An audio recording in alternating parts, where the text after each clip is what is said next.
नाज़रीन को मैं अपने चैनल में खुशामदीद करता हूँ। आज हमारे स्पेशल गेस्ट हैं हमारे बीएस मैथमेटिक्स और एमएस मैथमेटिक्स के स्टूडेंट रहे हैं मोहतरम ज़ैनुल आबिदीन साहब, जो हमारे आज व्लॉग उनके साथ और इंटरव्यू हम कर रहे हैं। और अस्सलाम वालेकुम, कैसे हैं? खैरियत से हैं? ठीक है।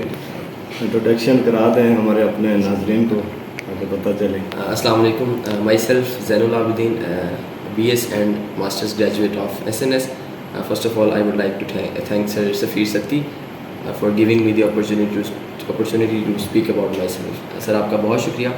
I'll start from my academic background। और मेरी जर्नी जो स्टार्ट वाली है वो थोड़ी सी इंटरेस्टिंग है। इंटरेस्टिंग इस लिहाज से है कि मैं चूँकि एक बैकवर्ड एरिया से बिलोंग करता हूँ और उस टाइम पर हमारे वहाँ पर उतना एकेडमिक लिहाज से उतना एक्सपोजर नहीं मिला हुआ था हमें, ठीक है। तो नस्ट की जर्नी मेरी बड़ी इंटरेस्टिंग है। वो इस तरह से कि अम्मी का ख्वाब था कि मेरा बेटा किसी अच्छी यूनिवर्सिटी के अंदर पढ़ेगा, ठीक है। तो उसके लिए उन्होंने मुझे FSC के बाद एक इंट्री टेस्ट के लिए एकेडमी के अंदर उन्होंने मेरा एडमिशन करवाया था। साहिवाल के अंदर होती थी, तो वो हमारे घर से साहिवाल का तकरीबन 1 घंटे का रास्ता है। तो मुझे उसके लिए सुबह 3:30 बजे जाना पड़ता था। फिर मैं 4 बजे टर्मिनल पर पहुँच के बस पे आगे जाता होता था, ठीक है। तो फिर वहाँ से साहिवाल टर्मिनल से आगे कोई आधा घंटा वॉक करने के बाद मैं फिर अकेडमी पहुँचता होता था। तो वो एक बड़ी अच्छी और बड़ी हेक्टिक जर्नी थी मेरे लिए जो मैंने की। और उसके बाद मैं आपको बताता चलूँ कि मैं चूँकि नस्ट से ही मैंने BS किया और नस्ट से ही मैंने MS किया है। आप हैरान होंगे कि मैंने नस्ट का जो पहली दफ़ा वर्ड सुना था ना, वो अपनी सेकेंड ईयर के अंदर सुना था। उससे पहले मुझे नस्ट का नहीं पता था। वो इस तरह सुना था कि मेरी क्लास के अंदर FSC वाली क्लास जो थी उसके अंदर कुछ स्टूडेंट्स थे, मेरे क्लास फेलोज थे, जो कि नस्ट का एंट्री टेस्ट देकर आए थे। तो उन्होंने आकर मुझे बताया कि हम नस्ट का टेस्ट देकर आए। फिर मुझे पता चला कि अच्छा नस्ट भी कोई चीज़ है। खैर मैंने एकेडमी ज्वाइन की। एकेडमी ज्वाइन करने के बाद वो क्लासेस वगैरह चलती रहीं। तो एकेडमी के नोटिस बोर्ड के ऊपर लगा हुआ था, एक नोटिस लगा हुआ था जिसके ऊपर उन्होंने डिफरेंट यूनिवर्सिटी की लास्ट डेट्स लिखी हुई थी। तो वहाँ पर नस्ट की लास्ट डेट लिखी हुई थी और लकीली जिस दिन मैंने वो नोटिस देखा वही नस्ट की लास्ट डेट थी। तो फिर मैं आया, वापस घर आया, थोड़ी देर रेस्ट वगैरह किया। उस टाइम पे मोबाइल वगैरह नहीं होता था, इंटरनेट नहीं होता था, तो मार्केट जाना पड़ता था।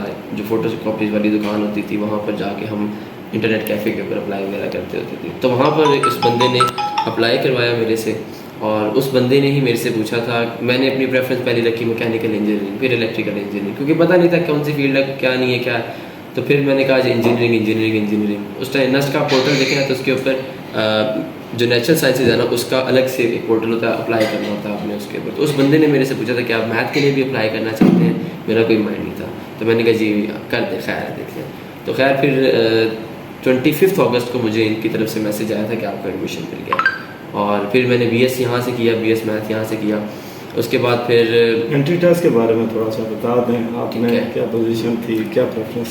एंट्री टेस्ट की प्रेफरेंसेस इस तरह मैंने आपको बताई कि मेरी जो मोस्टली प्रेफरेंसेस थी वो सारी इंजीनियरिंग वाली फील्ड्स थी, ठीक है। और जो एक मैंने फील्ड रखी हुई थी वो, बल्कि उसी बंदे ने मेरे से पूछा था कि आप मैथ्स के अंदर करना चाह रहे हैं। तो फिर मैंने देखा था कि ठीक है मैथ के में अप्लाई कर। फिर अल्हम्दुलिल्लाह मेरा मैथ में एडमिशन हो गया था, ठीक है। अब नस्ट की जो अच्छी चीज़ मुझे ये लगी ना कि मैंने जब अपने जो मेरे साथ एकेडमी में दोस्त थे ना, किसी का UT में एडमिशन हुआ, किसी का फास्ट में हुआ, किसी का कहीं हुआ, किसी का कहीं हुआ, उस बंदे ने मेरे से कहा कि अगर आपने BS मैथ ही करना है तो आप BS मैथ आई वाला में भी ऑफ़र होता है, लोकल कॉलेजेस भी ऑफ़र करते हैं, तो उसके लिए आपको इतनी दूर जाने की क्या ज़रूरत थी, ठीक है। तो नस्ट का जो BS का मैथ का स्पेसिफिकली प्रोग्राम है ना, वो बड़ा इंटरेस्टिंग है। इन्होंने जिस तरह अपनी कोर्स आउटलाइन को, सब्जेक्ट्स को जिस तरह से इन्होंने मॉडल किया हुआ है और फिर उसके अंदर जो कंटेंट्स रखे हुए सिलेबस के अंदर, वो बड़े इंटरेस्टिंग है।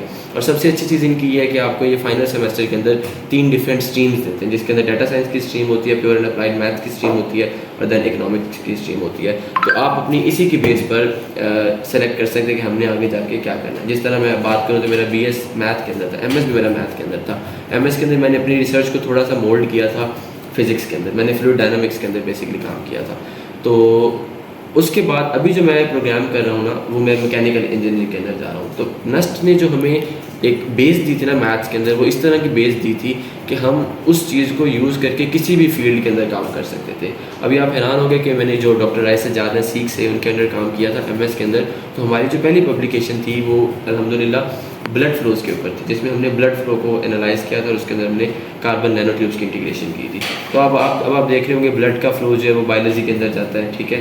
तो ये जो चीज़ें हमें नस्ल ने प्रोवाइड की थी वो एक बड़ा अच्छा और बड़ा यूनिक और डाइवर्स उन्होंने हमें अपॉर्चुनिटीज़ प्रोवाइड की थी कि जिनकी बेस पर हम अपने इस मैथमेटिकल नॉलेज को कहीं पर भी अप्लाई कर सकते हैं। तो एक बड़ी अच्छी और बड़ी यादगार जर्नी थी मेरी। अभी आप PhD करने आप स्कॉलरशिप के ऊपर कहाँ जा रहे हैं? अभी मैं साउथ कोरिया जा रहा हूँ PhD करने वहाँ पर। अच्छा जी। आपने MS के बाद PhD के लिए जो स्कॉलरशिप आपने ढूंढी है, इसके लिए आप किन मुश्किलात का सामना करना पड़ा है ओके, जो कि आने वाले तालिब इल्मों के लिए आसानी हो, उनके लिए आप थोड़ा सा गाइड बता दें। ये बहुत अच्छा सवाल किया आपने। अच्छा, MS करने के बाद ना बेसिकली मेरा 31 अगस्त को डिफेंस था MS का 2023 के अंदर। तो अब उसके बाद मेरे पास दो अपॉर्चुनिटीज़ थी। एक अपॉर्चुनिटी मेरे पास ये थी कि मैं यहाँ से घर चला जाऊँ वापस और घर जाके वहाँ पर बैठ के PhD के लिए अप्लाई करता। दूसरी अपॉर्चुनिटी मेरे पास ये थी कि मैं इस्लामाबाद में रह के अप्लाई करता। इस्लामाबाद में रहने का फ़ायदा ये था कि एक तो लाइब्रेरी का इन्वायरमेंट था हमारे पास, वहाँ पे बैठकर आप बड़े अच्छे से और बड़े फोकस तरीके से आप अप्लाई कर सकते हैं। घर में वो चीज़ नहीं होती, ये काम कर लो वो कर लो, डिस्टर्बेंस बहुत ज़्यादा होती है उस साइड से। तो अब यहाँ पर इस्लामाबाद में रहने के लिए इस्लामाबाद में मेरे पास अगेन दो अपॉर्चुनिटीज़ थी। एक ये कि मैं सिर्फ और सिर्फ अप्लाई करता, सेकंड ये कि मैं अप्लाई करने के साथ कोई जॉब करता। और जॉब करना मेरे लिए ज़रूरी थी उस टाइम पे। मैं अपने मतलब घर वालों के ऊपर बर्डन नहीं बनना चाहता था। मैं ये चाहता था कि इस्लामाबाद में रह रहा हूँ, एटलीस्ट मैं अगर घर वालों को कुछ नहीं दे रहा हूँ तो मैं उनसे कुछ मांगू भी ना, ठीक है। तो मैंने सिल्वर रॉक्स कॉलेज के अंदर फिर डेमो वगैरह दिया था। मैंने डेमो दिया था और उसी डेमो के दौरान उन्होंने मुझे कह दिया था कि आप कल से हमें ज्वाइन कर लें, ठीक है। तो मैंने यहाँ पर कॉलेज के अंदर लेक्चरशिप की पोजीशन पर गया था और सिल्वर रॉक्स में भी मेरा अल्हम्दुलिल्लाह बहुत अच्छा एक्सपीरियंस रहा। और विद इन 8 मंथ्स उन्होंने मुझे HOD-शिप की पोजीशन दे दी थी वहाँ पर मैथ्स की, ठीक है। तो अभी मेरा लास्ट डे था सैटरडे को, तो वो एक बड़ा अच्छा टाइम गुजरा उनके साथ और सिल्वर रॉक्स ने मुझे बहुत ज़्यादा ग्रूम भी किया था, ठीक है। अब यहाँ पर रहने के लिए अब मैं करता क्या होता था कि मॉर्निंग में मैं सिल्वर रॉक्स कॉलेज जाता था, इवनिंग में मैं आके लाइब्रेरी बैठ कर डिफरेंट प्रोफेसर्स को अप्रोच करता होता था। अभी आपने बड़ा अच्छा सवाल किया कि क्या आपको मुश्किलात फेस हुई। अभी हमारी जो फील्ड है ना फ्लूइड डायनामिक्स, उसमें मैं ये देखता हूँ कि जो बाहर काम हो रहा है ना वो बड़ा एडवांस्ड काम हो रहा है, ठीक है। तो उसके लिए मुझे प्रोफेसर्स को हंट करना वो थोड़ा सा मुश्किल लग रहा था। अब मैंने प्रोफेसर्स को अप्रोच किया था वाया ईमेल और ईमेल्स के बाद मेरे 1-2 इंटरव्यूज़ कंडक्ट हुए थे, उसके बाद उन्होंने मुझे एक्सेप्टेंस लेटर दिया था। अभी प्रोफेसर्स को मैंने अप्रोच किस तरह से किया था, बेसिकली मैंने उनकी गूगल स्कॉलर प्रोफाइल्स देखी थी। गूगल स्कॉलर प्रोफाइल्स के अंदर मैंने देखा था कि मेरी फील्ड से रिलेटेड जो बंदे काम कर रहे हैं उनके 1, 2, 3, 4 रिसेंट आर्टिकल्स मैंने देखे थे। अगर वो मेरे काम के साथ थोड़े बहुत समहाउ मैच कर रहे हैं और जो मेरे फ्यूचर गोल्स हैं जिसमें मेरी ग्रिप अच्छी है, जिसमें मैं प्रोफिशेंट हूँ, वो वाली चीज़ें अगर वो उसी चीज़ पे वो काम कर रहे हैं, फिर मैंने उनको अप्रोच किया था, उनको ईमेल की थी। उस ईमेल के अंदर मैंने अपना थोड़ा सा बैकग्राउंड लिखा था और मैंने अपनी पब्लिकेशंस के बारे में बताया था। फिर उनका एक अभी SKKU है, बड़ी अच्छी यूनिवर्सिटी के साउथ कोरिया की टॉप 4 यूनिवर्सिटी है वो, वहाँ से एक प्रोफेसर ने मुझे रिप्लाई किया था और उन्होंने फिर मेरा इंटरव्यू कंडक्ट किया था और दैन उन्होंने एक्सेप्टेंस लेटर मुझे दिया था। तो अभी अल्हम्दुलिल्लाह मैं सेम यूनिवर्सिटी के अंदर जा रहा हूँ। अब जो मुझे मुश्किल पेश आई थी ना वो ये आई थी कि मैंने अपने वर्क लाइफ को और अपनी जो PhD वाली स्ट्रगल थी इसको मेंटेन किस तरह से करना था। इसमें ये होता है कि कॉलेज के अंदर मतलब आप डेली 3, 4, 5 लेक्चर्स पढ़ाने के बाद 50 मिनट का लेक्चर होता था। उसके बाद जो कॉलेज के छोटे मोटे काम होते हैं, प्लानर्स बनाना, मीटिंग्स, ये वो सारी चीज़ें चल रही होती थी। उसके बाद आपने लाइब्रेरी में आकर बैठकर 2, 3, 4, 5 घंटे जब लैपटॉप पर बैठना है और अगले दिन फिर आपको पता होता है कि आपने कॉलेज आकर पढ़ाना है, वो एक मेरे लिए बड़ा स्ट्रगल वाला काम था, बड़ा मुश्किल काम था मेरे लिए। लेकिन माइंड में एक चीज़ थी कि ये काम करना है, तो फिर इसमें मुश्किलात आती हैं, ज़ाहिर सी बात है। और अल्हम्दुलिल्लाह मेरे अल्लाह ने मुझे बहुत नवाजा है। तो डिसहार्ट मैं एक दफ़ा हुआ था, वो इस तरह हुआ था कि एक ईमेल करने में ना, प्रोफेसर ढूंढने में, ईमेल करने में तकरीबन आपके 25 से 30 मिनट चले जाते हैं। उसका काम देखना, फिर उसको किस तरह अपनी ईमेल को मोल्ड करना है। अब एक दिन मैंने संडे का दिन था, मैंने 10 बंदों को ईमेल की थी और मैंने सोचा था कि सुबह एटलीस्ट एक आधे बंदे का तो रिप्लाई आएगा ही आएगा। लेकिन अगले दिन मुझे एक बंदे का भी रिप्लाई नहीं आया हुआ था। फिर मैं थोड़ा सा डिसहार्ट हुआ था। मैंने कहा यार मैं क्यों खप रहा हूँ जब कोई बंदा रिप्लाई नहीं कर रहा है। बस यहाँ पाकिस्तान में जॉब करता हूँ, लेकिन पाकिस्तान में भी जॉब की हालात नहीं थे और PhD भी करनी थी, उसका थोड़ा सा क्रेज़ भी था। तो फिर भी मैं आहिस्ता आहिस्ता अप्लाई करता गया। मैंने अराउंड 80+ ईमेल्स की थी और अल्हम्दुलिल्लाह मुझे उसमें पॉजिटिव रिस्पॉन्स आ गया। तो बस ये है कि कंसिस्टेंट रहें और डिसहार्ट नहीं होना, स्ट्रगल आपको करनी पड़ेगी, ज़रूर करनी पड़ेगी और बहुत सारी करनी पड़ेगी। इस स्कॉलरशिप के बारे में आप थोड़ा सा डिटेल बता दें, जिस स्कॉलरशिप के बेस के ऊपर आप PhD करने के लिए आप साउथ कोरिया जा रहे हैं। ठीक है, बेसिकली मैंने प्रोफेसर को अप्रोच किया था, तो इसके अंदर प्रोफेसर के पास 2 अपॉर्चुनिटीज़ होती हैं। एक तो ये कि वो खुद से फ़ंड कर दे आपको, प्रोफेसर फंडेड स्कॉलरशिप हो जाती है। दूसरा है कि यूनिवर्सिटी के अंदर कोई स्कॉलरशिप अगर अवेलेबल है तो आपको उस स्कॉलरशिप में एडजस्ट करवा देते हैं। तो मेरे प्रोफेसर के यूनिवर्सिटी थी, जिस तरह मैंने आपको बताया, वो बड़ी अच्छी यूनिवर्सिटी है, टॉप 4 यूनिवर्सिटी है साउथ कोरिया की। तो उनके पास यूनिवर्सिटी के अंदर काफ़ी सारी इस तरह की अपॉर्चुनिटीज़ अवेलेबल थी, मेरिट बेस्ड स्कॉलरशिप जिसको आप कह सकते हैं। तो उन्होंने मुझे उस स्कॉलरशिप के अंदर एडजस्ट करवाया था, और मेरा जो फ़ी वगैरह थी उनकी तकरीबन 12-15 लाख पाकिस्तानी रुपीज़ सेमेस्टर की फ़ी बन जाती है। वो अल्हम्दुलिल्लाह मेरी वेव्ड ऑफ थी। उसके अलावा जो भी मिसलेनियस चार्जेस होते हैं, एडमिशन फ़ी, ये वो सारे मेरे वेव्ड ऑफ थे, स्कॉलरशिप के ऊपर था। और सेकेंडली मुझे वो मंथली जो है वो 2 लाख पाकिस्तानी रुपीज़ स्कॉलरशिप दे रहे हैं, जो कि यूनिवर्सिटी मुझे दे रही है फिक्स अमाउंट। अब उसके बाद आप जो प्रोफेसर्स के साथ प्रोजेक्ट्स पे काम करते हो, उसके आपको अलग से जो स्टाइपेंड वगैरह वो मिल रहा होता है। ठीक है, तो अल्हम्दुलिल्लाह स्कॉलरशिप का नाम क्या था, और अगर स्टूडेंट एक्सेस करना चाहते हैं कैसे करें ये? बेसिकली जी PhD के ऊपर जो स्कॉलरशिप्स होती हैं ना, वो बेसिकली इसी तरह होती है, या तो प्रोफेसर आपको फ़ंड कर रहा होता है या फिर आप उसमें जा रहे थे। अगर आप MS की बात करें तो MS में मैरी क्यूरी है, उसके बाद इरास्मस फंड से बड़ी अच्छी स्कॉलरशिप है MS के अंदर। जिस तरह उसके बाद कॉमनवेल्थ स्कॉलरशिप्स आ जाती हैं BS के अंदर और MS के अंदर, तो वो एक बड़ी अच्छी स्कॉलरशिप होती है स्टूडेंट्स के लिए। लेकिन PhD के अंदर मोस्टली आपको जो फंडिंग मिल रही होती है, सारी नहीं, लेकिन आप कह सकते हैं कि 70 to 80%, इवन 90% जो है वो आपको प्रोफेसर फंड कर रहा होता है। तो उसके लिए एज सच कोई स्कॉलरशिप वाला प्रोग्राम नहीं होता। बाकी होते हैं लेकिन वो बहुत कम होते हैं। जी, नस्ट के अंदर और SNS के अंदर आपने तकरीबन 6 साल गुजारे, इसका सफ़र कैसे गुजरा, इसके बारे में कुछ? अल्हम्दुलिल्लाह नस्ट और स्पेसिफिकली अगर मैं SNS की बात करूँ तो SNS में जो मुझे सबसे अच्छी चीज़ मिली है ना, वो SNS के लोग मिले हैं। मेरे अल्हम्दुलिल्लाह क्लास फेलोज़ बहुत अच्छे हैं, मेरे साथ अभी तक वो कांटेक्ट में हैं। जो BS वाले हैं, MS वाले भी अल्हम्दुलिल्लाह बहुत अच्छे हैं।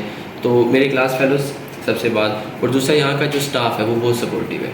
ठीक है, छोटे से छोटा, बड़े से बड़ा जो भी बंदा है वो बहुत सपोर्टिव है।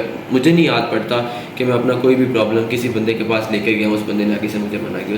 जिस तरह ये सफ़ीर साहब हैं माशाल्लाह, इनके साथ बहुत अच्छा टाइम गुजरा, और इवन इनका इनसे रिलेटेड कोई काम नहीं भी होता था, फिर भी आपको याद होगा मैं आपके पास आता था, सफ़ीर साहब ये काम करना, और बिल्कुल इनकी डोमेन में नहीं आता होता था, लेकिन फिर भी ये आउट ऑफ द वे जाके मुझे हेल्प आउट करते होते थे। तो ये एक बड़ा अच्छा टाइम गुजरा। थैंक यू वेरी मच, आपने हमारी तारीफ़ की, हमारी मैनेजमेंट की।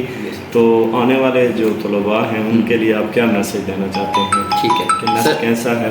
आने वाले जो स्टूडेंट्स हैं उनके लिए पाकिस्तान में इस टाइम अगर मैं सबसे अच्छी अपॉर्चुनिटी की बात करूं तो वो नस्ट है। ठीक है, अभी सिल्वर रॉक्स ही हमारा जो है कॉलेज, हम अपने सेकेंड ईयर के स्टूडेंट्स को डिफरेंट यूनिवर्सिटीज़ के अंदर उनका विजिट्स करवा रहे थे। तो मुझे जो एक बैलेंस्ड लाइफ लगी है ना, वो नस्ट की लगी है। नस्ट के अंदर पढ़ाई बहुत अच्छी है, पढ़ाई के साथ साथ यहाँ की कैंपस लाइफ बहुत अच्छी है। ठीक है, आप बाकी यूनिवर्सिटीज़ को देख लें, जिस तरह फास्ट हो गया, उसके बाद न्यू टेक हो गया, नम्स हो गया, ये वाली जो यूनिवर्सिटीज़ हैं इनके अंदर मतलब मैं ये नहीं कहता कि उनकी पढ़ाई बिल्कुल फारिग है, लेकिन मैं ये कहता हूँ कि उनकी पढ़ाई नस्ट के मुकाबले में इतनी कंपेटिटिव मुझे नहीं लगी। अब नस्ट जो है ना वो आपको डिप्रेशन नहीं देता। नस्ट के अंदर मतलब पढ़ना और ग्रेड्स लेना और उसके साथ साथ अपनी ज़िंदगी को एंजॉय करना ये बड़ा आसान है। और आने वाले स्टूडेंट्स के लिए मैं यही मैसेज दूंगा कि जो पाकिस्तान के हालात हैं इस टाइम पर, मैं भी इवन के आप बिलीव करें कि नस्ट पाकिस्तान में इस टाइम नंबर 1 यूनिवर्सिटी है। नंबर 1 यूनिवर्सिटी का बैचलर्स मास्टर ग्रेजुएट होने के बाद जब मैं जॉब के लिए बाहर निकला था तो मुझे कोई इतना अच्छा रिस्पॉन्स नहीं मिला था। ठीक है, जिसने मुझे मोटिवेट किया था बाहर जाने के। तो आने वाले हालात पाकिस्तान के पता नहीं किस तरह जाते हैं। तो अगर आपने पाकिस्तान से ही कुछ करना है तो मैं आपको नस्ट रिकमेंड करूँगा, लेकिन उससे पहले मैं आपको ये रिकमेंड करूँगा कि इवन आप इस टाइम के अंदर अपना बैचलर्स भी बाहर से करें ताकि आपको एक अच्छा एक्सपोजर मिल जाए। Thank you very much Jain, मेरी बहुत सारी दुआएं आपके लिए, आपका फ्यूचर इंशाल्लाह बहुत अच्छा रहे। बहुत शुक्रिया, thank you very much, thank you.